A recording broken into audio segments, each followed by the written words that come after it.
Pace bene, para culprit, ada satu cerita, kisah nyata bahwa ada anak yang diejek oleh temannya karena imannya, mendapat bulian. Bulian ini bukan menyerang secara fisik yang dialami anak ini, tetapi lebih ke psikologis dan spiritual juga, bersifat psikologis dan spiritual. Membuat anak ini tidak nyaman dengan imannya dan mulai tidak menyenangi imannya, karena iman ini membuat dia kesulitan untuk berteman dengan yang lain, terutama untuk anak-anak yang tinggal di komunitas di mana agamanya minor, kecil, sedikit pengikutnya.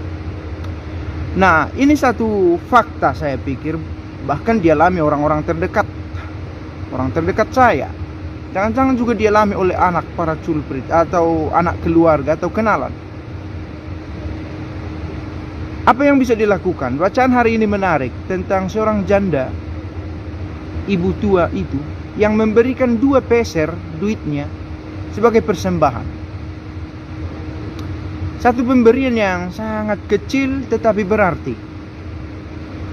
Demikian juga kiranya diberikan sesuatu kepada anak-anak yang sedang bertumbuh dalam iman, supaya pertama, kalau bisa diharapkan dia bisa membela imannya dengan kemampuannya pada waktu itu, atau kemungkinan lain dia tidak malah membenci imannya tetapi lebih mencintainya. Demikianlah Yesus memikul salibnya dan dia mengalami bulian itu sebagai bagian dari salibnya juga sebagai seorang Kristen.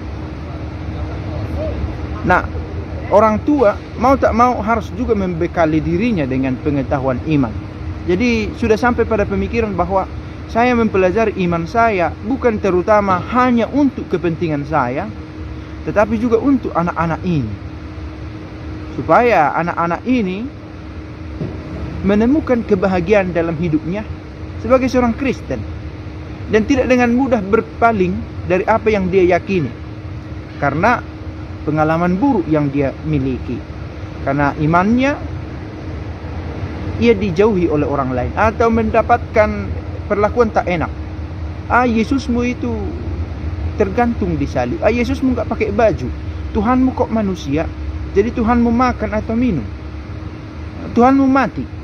Nah, pernyataan-pernyataan semacam ini terkesan sederhana untuk kita, tetapi bisa menjadi gangguan besar untuk anak-anak.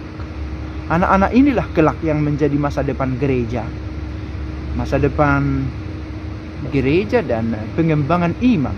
Dan bila satu demi satu hilang di tengah jalan, tak heran bila gereja tidak bertumbuh, dalam arti gereja institusional ini tidak bertumbuh, karena jumlahnya tidak menambah, tidak bertambah. Nah, semoga dengan pengalaman semacam ini atau peringatan semacam ini kita terdorong untuk lebih mempelajari iman, bukan hanya untuk kepentingan saya, tetapi untuk anak-anak ini. Mungkin saya rajin malas ke gereja, tetapi anak-anak ini harus juga saya ingatkan, entah dengan cara bagaimana. Hanya dengan kata-kata pun itu lebih baik daripada tidak ada sama sekali. Dan saya pikir para culprit yang adalah orang tua lebih paham tentang apa yang harus dilakukan untuk anak-anaknya. Dan kiranya ini tetap dianggap penting, pendidikan iman bagi anak. Hari ini juga kita mengingat Bunda Maria yang dipersembahkan. Kita lihat bahwa peran orang tua amat penting bagi pertumbuhan iman anak itu. Mungkin sumbangan ini tidak begitu besar, tidak langsung dibekali dengan pengetahuan iman yang dalam. Tidak setiap orang tua adalah pengurus gereja, tetapi dengan pengalaman sederhana, praktek sederhana, teladan sederhana, ibarat 2 peser duit itu sudah pemberian yang besar bagi anak.